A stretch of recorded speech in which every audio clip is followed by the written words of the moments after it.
আসসালামু আলাইকুম। আজকে যে বিষয়টা আলোচনা করব সেই বিষয়টা হচ্ছে যে আপনার বাচ্চা ছেলেকে কিভাবে আপনি সঠিক ট্র্যাকে নিয়ে আসবেন বা সঠিক লাইনে নিয়ে আসবেন।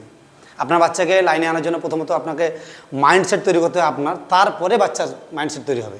প্রথমে আপনাকে মাইন্ডসেট করতে হবে যে একটা বাচ্চা ছেলেকে লাইনে আনার জন্য প্রথমত টার্গেট দেবেন ছোটো ছোটো, যে বাবা এই জিনিসটা করো, এই জিনিসটা দেবো, এই জিনিসটা করো, এই জিনিসটা দেবো।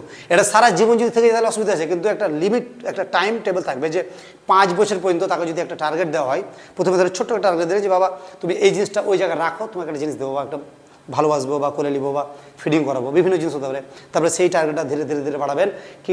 আর তার একটা শর্ত থাকবে যে মোবাইলটা আপনি দিতে পারবেন না। বাচ্চা ছেলে নষ্ট হওয়ার মেন কারণ হচ্ছে মোবাইল।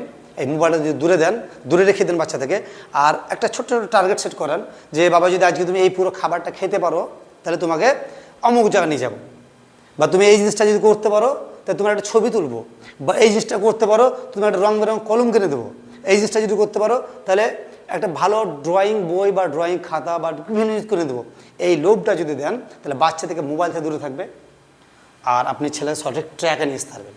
আশা করি আপনি ব্যাপারটা বুঝতে পারছেন, আর আশা করব যে আপনি এই নিয়মগুলো মানবেন, কারণ বাচ্চাটা আপনার, আমার নয়। আর বাচ্চাটা সঠিক করতে গেলে এই নিয়মগুলো মানা অবশ্যই জরুরি। যদি ভিডিও ভালো লাগে তো অন্যজনকে শেয়ার করে দিন, অন্যজনের দেখে যাতে উপকার হয়। আসসালামু আলাইকুম।